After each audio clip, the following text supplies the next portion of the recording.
Assalamualaikum warahmatullahi wabarakatuh. Perkenalkan nama saya Kristianus Yatro Sinaga, saya dari kelas Teknik Informatika A dengan 3 digit NIM akhir 033.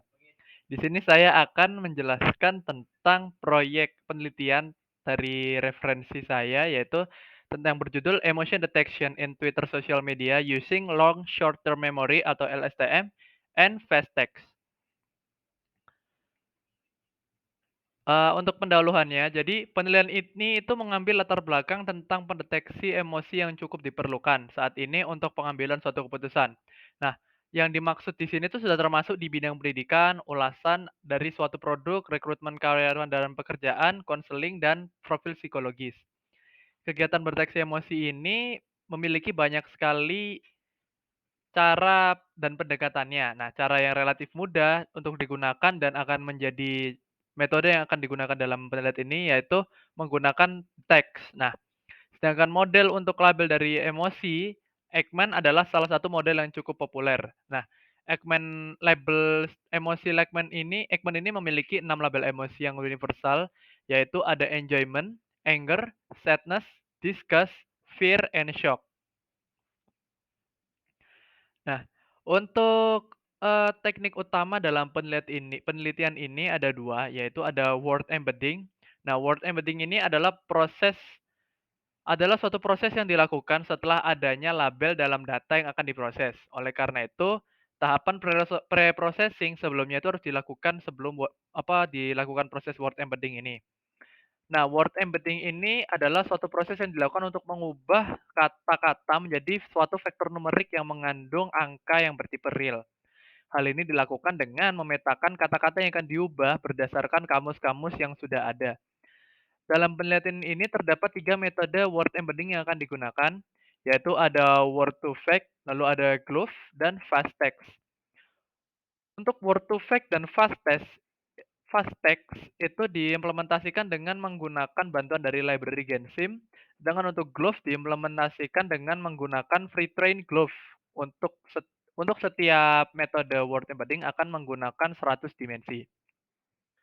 Lalu ada teknik yang kedua yaitu LSTM atau long short term memory. Nah, long short term memory ini merupakan algoritma deep learning yang dikembangkan dengan menggunakan arsitektur recurrent neural network atau RNN.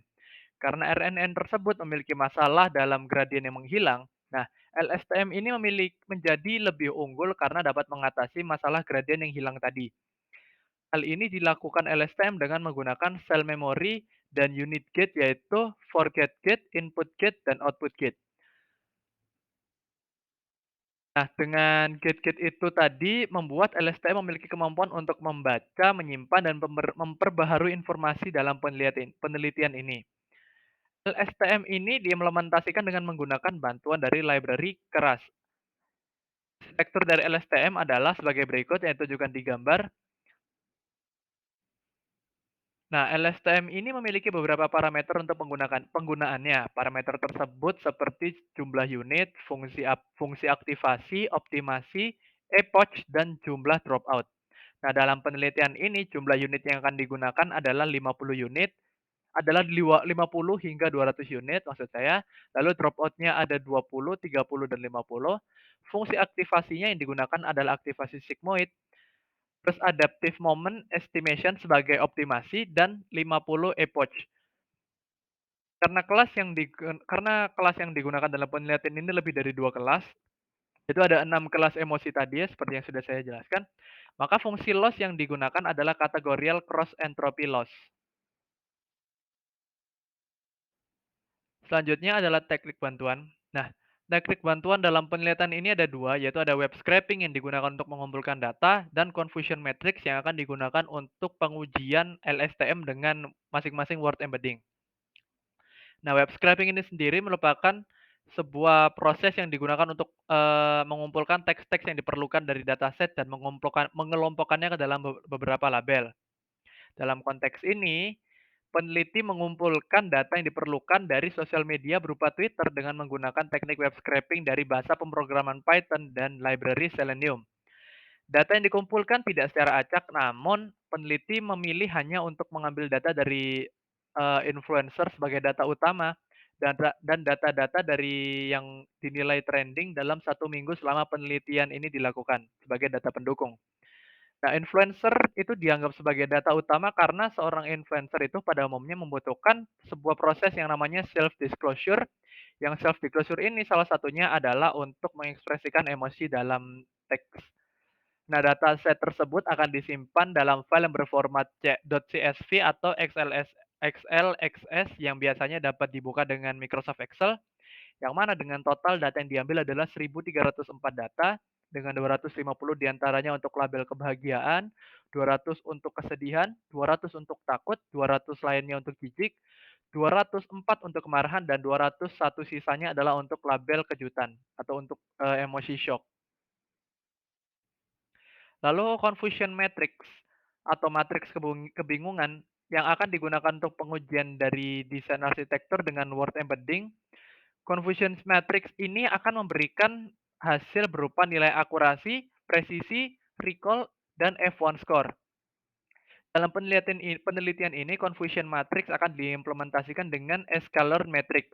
Dalam confusion matrix terdapat 4 representasi hasil, yaitu true positif atau TP, true negatif atau TN, false positif atau FP, dan false negatif atau FN. Nah, berikut adalah contoh input yang digunakan oleh peneliti dalam datasetnya. Seperti ada contoh teks, yaitu emang cocok banget mukanya senyum terus bahagia selalu yang dilabeli dengan emotion happiness. Lalu ada sedih banget pas pamitan ke papa kos itu dilabeli dengan emotion sadness. Lalu ada teks kalau ketemu anjing kabur aja takut itu dilabeli dengan emotion fear. Lalu ada teks di jijik banget lu itu dilabeli dengan emotion disgust. Lalu ada dahlah bikin emosi itu emotion anger, dan yang terakhir ada terkejut bila tengok berita tadi itu dilabeli dengan emotion surprise. Nah, langkah selanjutnya yang perlu dilakukan adalah pre-processing. Nah, langkah pre-processing ini perlu dilakukan untuk langkah pre-processing ini perlu dilakukan agar bisa dilanjutkan ke proses selanjutnya, yaitu word embedding seperti yang sudah saya singgung sebelumnya dalam bab teknik utama. Nah, dalam preprocessing ini yang perlu dilakukan dalam kalimat-kalimat itu adalah dengan yang pertama menyamakan huruf besar dan huruf kecil, lalu yang kedua ada menghapus tanda baca, menghapus angka, memisahkan kalimat menjadi kata per kata, menghilangkan kata hubung seperti dengan dan lalu ada menghilangkan kata ganti. Kata ganti seperti saya itu juga dihilangkan, lalu ada menghilangkan kata imbuhan sepertinya, ke, dan lain-lain. Berikut adalah contoh proses proses dari preprocessing yang dilakukan dengan kalimat, "Hore, akhirnya timnas Indonesia menang dengan skor 2-0."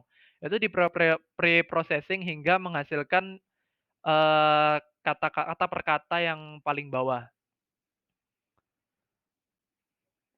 Nah, setelah dilakukan pre-processing, selanjutnya yang perlu dilakukan adalah word embedding. Di sini terdapat tiga jenis word embedding yang dilakukan, ada fast text, word to vec, sama glove. Berikut adalah contoh hasil word embeddingnya berdasarkan kalimat yang tadi sudah di pre-processing. Lalu yang kedua, yang langkah yang perlu dilakukan adalah dengan menjalankan arsitektur LSTM atau long short term memory. Di LSTM ini terdapat berbagai langkah. Yang pertama ada forget gate. Ini adalah sebuah langkah yang nanti outputnya itu berupa 1 atau 0 yang menandakan apakah data inputnya itu akan dihilangkan atau dilupakan atau tidak.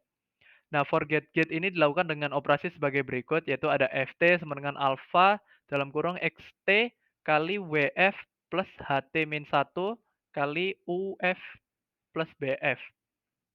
Lalu ada input gate juga. Di situ terdapat dua proses. Yang pertama ada input gate untuk menentukan nilai mana yang akan diubah. Lalu yang di bawahnya itu ada yang CT itu untuk menentukan eh, apa yang akan menjadi nilai baru dari nilai yang diubah tadi. Lalu setelah mendapatkan nilai yang akan diubah, itu akan melanjut ke langkah mengupdate output yang dilakukan dengan operasi CT dengan operasi berikut. Lalu selanjutnya dilanjutkan ke output gate. Nah, di output gate ini ada dua proses. Yang pertama ada OT yang menunjukkan untuk, menambah apa, membuat untuk memberikan sebuah output berupa berupa state cell yang nantinya akan dimasukkan ke dalam HT. Lalu yang terakhir adalah menentukan dance layer yang dilakukan dengan operasi berikut. Nah, dalam penelitian ini terdapat 6 dance layer, yaitu dengan 6 emosi itu tadi. Nah, berikut adalah contoh hasil, word to fact dengan proses LSTM. Dengan, dropout yang sudah dijelaskan yaitu 20, 30, dan 50, dan unit dari 50 hingga 200. Nah, di sini terdapat beberapa tabel yaitu ada akurasi, precision, recall, dan F1 score. Ini didapatkan dengan tes, eee, confusion matrix tadi yang mana dengan akurasinya itu rumusnya itu TP plus TN yang nantinya hasilnya akan dibagi dengan TP plus FP plus TN plus FN. Lalu ada precision yang rumusnya itu adalah TP dibagi dengan hasil dari penjumlahan TP sama FP. Dan yang terakhir ada recall yang rumusnya adalah TP yang dibagi dengan hasil dari perjumlahan TP dan FN. Lalu berikut adalah hasil LSTM dengan Glove, dan yang terakhir adalah hasil LSTM dengan Vestex. Perlu diperhatikan bahwa hasil LSTM dengan Vestex ini memiliki sedikit kemiripan. Nah, lalu selanjutnya adalah pengujian dengan confusion matrix. Confusion matrix ini dilakukan dengan masing-masing hasil LSTM dengan word embedding yang sebelumnya sudah ditampilkan. Berikut adalah hasil confusion matrix dari percobaan LSTM dengan word embedding word to facts yang menghasilkan tabel sebagai berikut. Lalu ada confusion matrix dengan proses LSTM dengan glove sebagai tabel berikut. Dan juga ada confusion matrix fast text yang menunjukkan tabel sebagai berikut. Sekian presentasi dari saya. Mohon maaf apabila terdapat salah kata. Sekian dari saya. Wassalamualaikum warahmatullahi wabarakatuh.